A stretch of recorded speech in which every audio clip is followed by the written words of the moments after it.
The Emperor's New Clothes. Many years ago there was an emperor who was so excessively fond of new clothes that he spent all his money in dress. He didn't trouble himself in the least about his soldiers, nor did he care to go either to the theatre or the chase, except for the opportunities then afforded him for displaying his new clothes.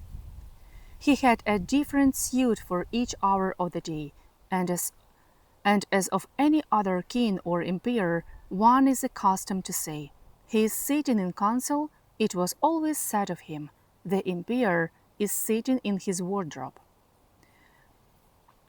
Time passed merely in the large town which was his capital. Strangers arrived every day at the court. One day 2 rogues, calling themselves weavers, made their appearance. They gave out that they knew how to weave stuffs of the most beautiful colors and elaborate patterns, the clothes manufactured from which should have the wonderful property of remaining invisible to everyone who was unfit for the office he held, or who was extraordinarily simple in character. These must indeed be splendid clothes, thought the emperor. Had I such suit, I might at once find out what men in my realms are unfit for the office, and also be able to distinguish the wise from the foolish. The stuff must be woven for me immediately. And he caused large sums of money to be given to both the weavers in order that they might begin their work directly. So the 2 pretended weavers set up 2 looms, and affected to work very busily, though in reality they did nothing at all. They asked for the most delicate silk and the purest gold thread, put both into their own knapsacks, and then continued their pretended work at the empty looms until late at night.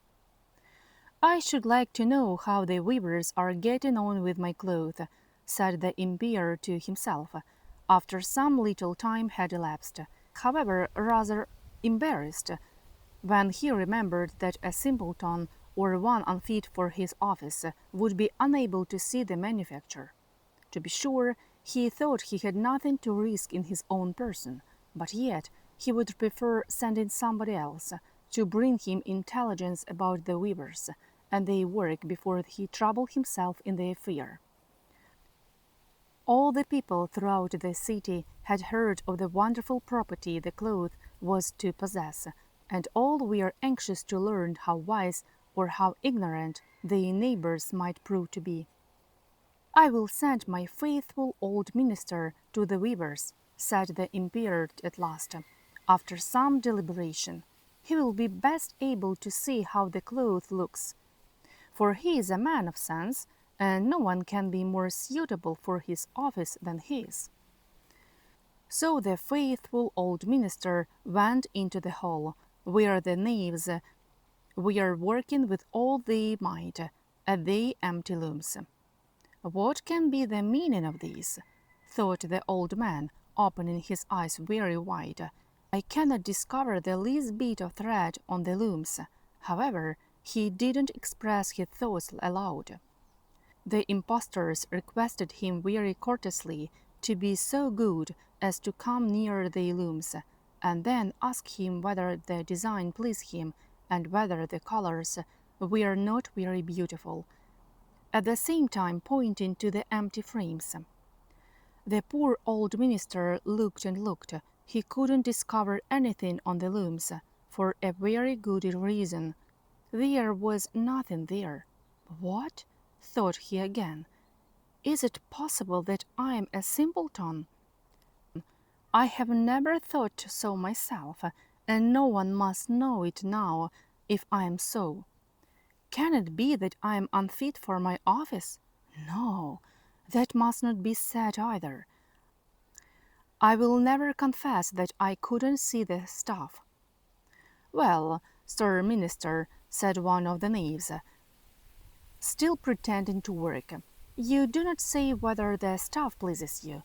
Oh, it is excellent, replied the old minister, looking at the loom through his spectacles. This pattern And the colors, yes, I will tell the emperor without delay how very beautiful I think them. We shall be much obliged to you, said the impostors, and then they named the different colors and described the pattern of the pretended stuff. The old minister listened attentively to their words, in order that he might repeat them to the emperor, and then the knaves asked for more silk and gold, saying that it was necessary to complete what they had begun. However, they put all that was given them into the knapsacks, and continued to work with as much apparent diligence as before at the empty looms. The emperor now sent another officer of his court to see how the men were getting on, and to ascertain whether the cloth would soon be ready. It was just the same with these gentlemen as with the minister. He surveyed the looms on all sides, but could see nothing at all but the empty frames. "Doesn't the stuff appear as beautiful to you as it did to my lord the minister?" asked the impostors of the emperor's second ambassador, all the same time making the same gestures as before, and talking of the design and colors which were not there. "I certainly am not stupid," thought the messenger. "It must be that I am not fit for my good, profitable office. That is very odd, however, no one shall know anything about it." And accordingly he praised the stuff he could not see, and declared that he was delighted with both colors and patterns. "Indeed, please your imperial majesty," said he to his sovereign when he returned, "the cloth which the weavers are preparing is extraordinarily magnificent." The whole city was talking of the splendid cloth which the emperor had ordered to be woven at his own expense, and now the emperor himself wished to see the costly manufacture while it was still in the loom. Accompanied by a select number of officers of the court, among whom were the two honest men who had already admired the cloth, he went to the crafty impostors, who, as soon as they were aware of the emperor's approach, went on working more diligently than ever, although they still didn't pass a single thread through the looms. "Is not the work absolutely magnificent?" said the two officers of the crown already mentioned.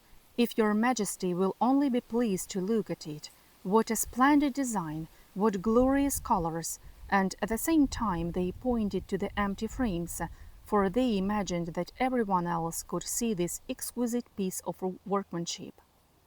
"How is this?" said the emperor to himself. "I can see nothing. This is indeed a terrible affair.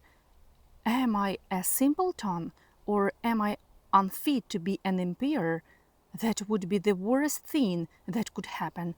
Oh, the cloth is charming," said he aloud. "It has my complete approbation." And he smiled most graciously and looked closely at the empty looms, for on no account would he say that he couldn't see what two of the officers of his court had praised so much.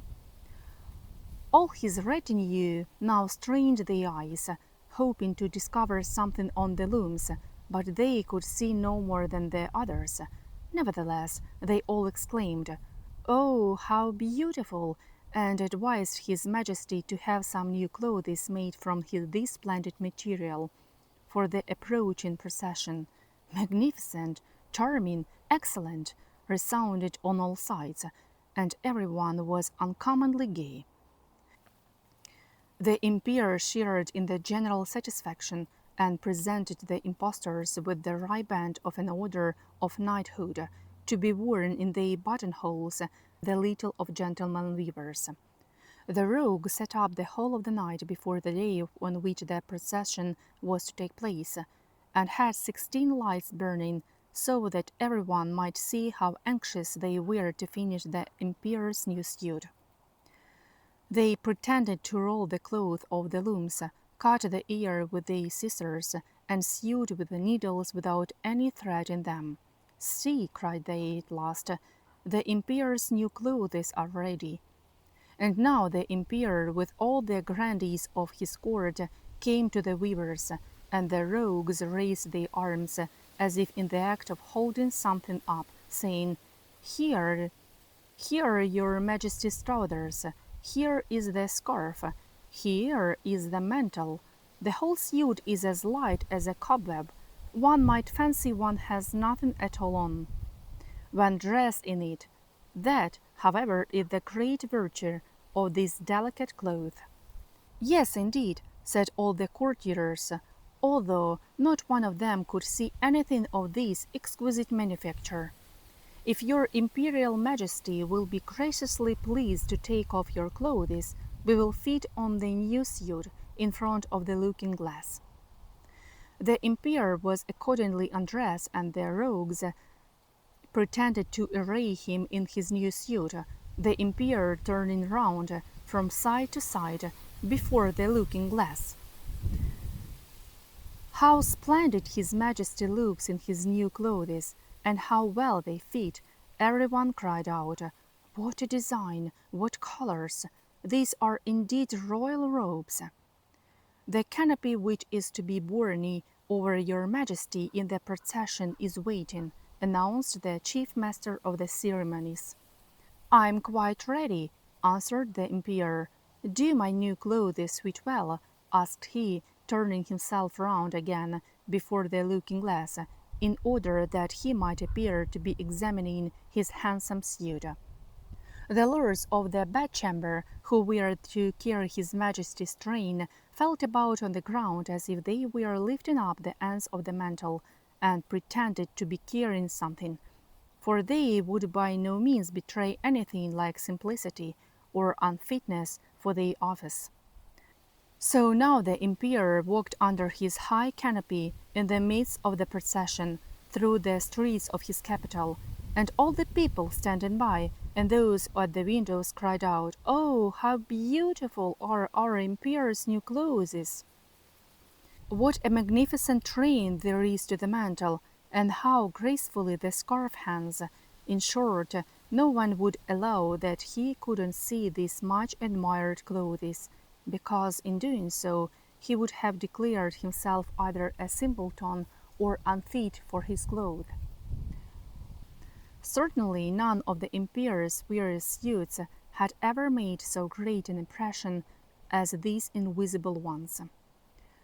"But the emperor has nothing at all on," said a little child. "Listen to the voice of innocence," exclaimed his father, and what the child had said was whispered from one to another. "But he has nothing at all on," at last cried out all the people. The emperor was vexed, for he knew that the people were right, but he thought the procession must go on now, and the lords of the bedchamber took greater pains than ever to appear holding up a train, although in reality there was no train to hold.